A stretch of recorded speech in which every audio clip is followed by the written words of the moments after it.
ಸಂಜಯ್ ಇವರಿಬ್ಬರು ನನಗೆ ಫ್ಯಾಮಿಲಿ.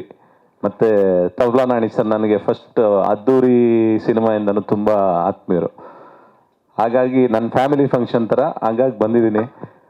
ಅಪ್ಪ ಅನ್ನೋ ಒಂದು ಶಬ್ದನೇ ತುಂಬ ಮಹತ್ವವಾದದ್ದು ನಮ್ಮ ಜೀವನದಲ್ಲಿ.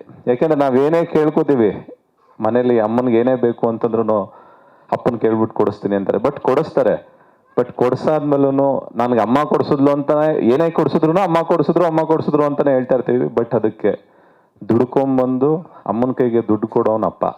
ಎಲ್ಲ ಬೆಳಗ್ಗೆ ನಾವು ಎಷ್ಟೊತ್ತು ಊಟ ಮಾಡ್ತೀವಿ ಗೊತ್ತಿರಲ್ಲ, ಯಾವ ಬಟ್ಟೆ ಹಾಕಿದ್ದೀವಿ ಅಂತ ಗೊತ್ತಿರಲ್ಲ, ಯಾವ ಚಪ್ಪಲಿ ಹಾಕಿದ್ದೀವಿ ಅಂತ ಗೊತ್ತಿರಲ್ಲ, ನಾವೇನು ಓದ್ತಾ ಇದ್ದೀವಿ ಅಂತ ಗೊತ್ತಿರಲ್ಲ. ಬಟ್ ನಮ್ಮ ಬೆಳವಣಿಗೆಯಲ್ಲಿ ಪ್ರಮುಖ ಪಾತ್ರ ಅವರೇ ವಹಿಸಿರ್ತಾರೆ. ಬಟ್ ಒಬ್ಬ ದೊಡ್ಡವನಾಗಿ, ಒಳ್ಳೆ ವಿದ್ಯಾವಂತನಾಗಿ ಇಡೀ ಜೀವನದಲ್ಲಿ ನಾವೇನಾದರೂ ಸಾಧನೆ ಮಾಡಿರ್ತೀವಿ ಅಂತಂದರೆ ಅದು ಅಪ್ಪನ ದುಡ್ಡಲ್ಲೇ ಮಾಡಿರ್ತೀವಿ, ನಾವು ದುಡಿಯೋವರೆಗೂ. ಅದಕ್ಕೆಲ್ಲ ಹಿಂದೆ ನಿಂತಿರುವಂಥವಳು ಅಮ್ಮ. ಮುಂದೆ ಇರೋನು ಆ್ಯಕ್ಚುಲಿ ಅಪ್ಪ, ಬಟ್ ನಮಗೆ ಕಾಣಿಸೋದು ನಮ್ಮ ಅಮ್ಮ. ಹಾಗಾಗಿ ಅಪ್ಪನ ಪಾತ್ರ ತುಂಬ ಪ್ರಮುಖವಾದದ್ದು. ನಾನು ಹೇಳ್ತೀನಿ ನಮ್ಮ ಅಪ್ಪನಿಗೆ, ಅಪ್ಪ ಐ ಲವ್ ಯು ಅಂತ. ಎಲ್ಲರೂ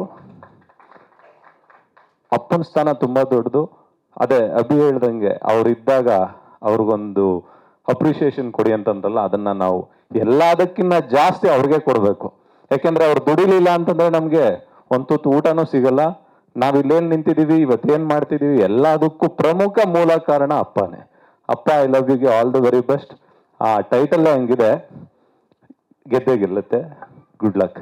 ಮತ್ತು ಸಂಜು ನನ್ನ ಫ್ಯಾಮಿಲಿ ಮತ್ತು ಕ್ಲೋಸ್ ಫ್ರೆಂಡ್. ಫಸ್ಟ್ ಸಿನಿಮಾ ಮೂಲಕ, ಇದೇ ಮೊದಲನೇ ಸಿನಿಮಾ ಒಂದು, ಈ ಸಿನಿಮಾ ಮೂಲಕ ಇಂಟ್ರೊಡ್ಯೂಸ್ ಆಗ್ತಿದ್ದಾನೆ. All the very best Sanju. Kannada industry ತುಂಬ ಕಲೆಗೆ, ಯಾರು ಕಲೆನ ಪ್ರೀತಿಸ್ತಾರೆ ಮತ್ತು ಕಲೆ ಬಗ್ಗೆ ತುಂಬ ಆಸಕ್ತಿ ಇರುತ್ತೆ, ಅವ್ರನ್ನ ಸರಸ್ವತಿ ತಬ್ಕೋತಾಳೆ. ನಿನ್ನನ್ನು ತಬ್ಕೊಂಡು ಮುದ್ದಾಡ್ಲಿ. All the very best, good luck. Heroine ನಿಮಗೂ ಒಳ್ಳೇದಾಗಲಿ ಅಮ್ಮ. Thank you so much. ಕವಿಗಳೇ, ಅದ್ಭುತವಾಗಿದೆ ಸಾಲುಗಳು. ನಿಮ್ಮ ಬಗ್ಗೆ ನಾವೇನು ಹೇಳ್ಬೇಕಾಗಿಲ್ಲ. ಯಾಕೆ ಅಂತಂದ್ರೆ ಹೆಸರಲ್ಲೇ ಇದೆ ಕವಿ ರಾಜ ಅಂತ. ನೀವು ರಾಜರೇ ಕವಿಗೆ. All the very best, good luck. ಮತ್ತೆ ಪ್ರೇಮ್ ಬ್ರೋ, ಗೊತ್ತಿಲ್ಲ ಏನ್ ಪಾತ್ರ ಮಾಡಿದ್ದಾರೆ ಅಂತ. ಹೊಸಬ್ರು ಅಂತ ಬಂದಾಗ ಜೊತೆಲಿ ಫಸ್ಟ್ ನಿಲ್ಲೋದು ಅವರೇ. ಯಾಕೆ ಅಂತಂದ್ರೆ ನಾನು ಅದ್ದೂರಿ ಸಿನಿಮಾ ಆಡಿಯೋ ಲಾಂಚ್ ಮಾಡ್ಬೇಕಾದ್ರೆ ಒಂದು ಕಾನ್ಸೆಪ್ಟ್ ಮಾಡ್ಕೊಂಡು ಯಾರ್ಯಾರು ಲವ್ ಸ್ಟೋರಿ, ಇದು ಲವ್ ಮ್ಯಾರೇಜ್ ಆಗಿದ್ದಾರೆ ಅಂತ ಅನ್ಕೊಂಡು ಹುಡ್ಕೊಂಡು ಒಂದು 5 ಜನದ ಹತ್ರ ಆಡಿಯೋ ಲಾಂಚ್ ಮಾಡಿಸಿದ್ವಿ ಅದ್ದೂರಿ ಸಿನಿಮಾದು. ಅವಾಗ ಫಸ್ಟ್ ನನಗೆ ಆಡಿಯೋ ಲಾಂಚ್ ಮಾಡಿಕೊಟ್ಟಿದ್ದು ಪ್ರೇಮ್ ಬ್ರೋನೇ. Thank you bro, thank you so much. ಈಗಲೂ ಅಷ್ಟೇ ಸಂಜುಗೋಸ್ಕರ ಈ ಸಿನಿಮಾದಲ್ಲಿ ಒಂದು ಪಾತ್ರ ಮಾಡಿದ್ದಾರೆ. ಒಳ್ಳೇದಾಗಲಿ. Thank you so much.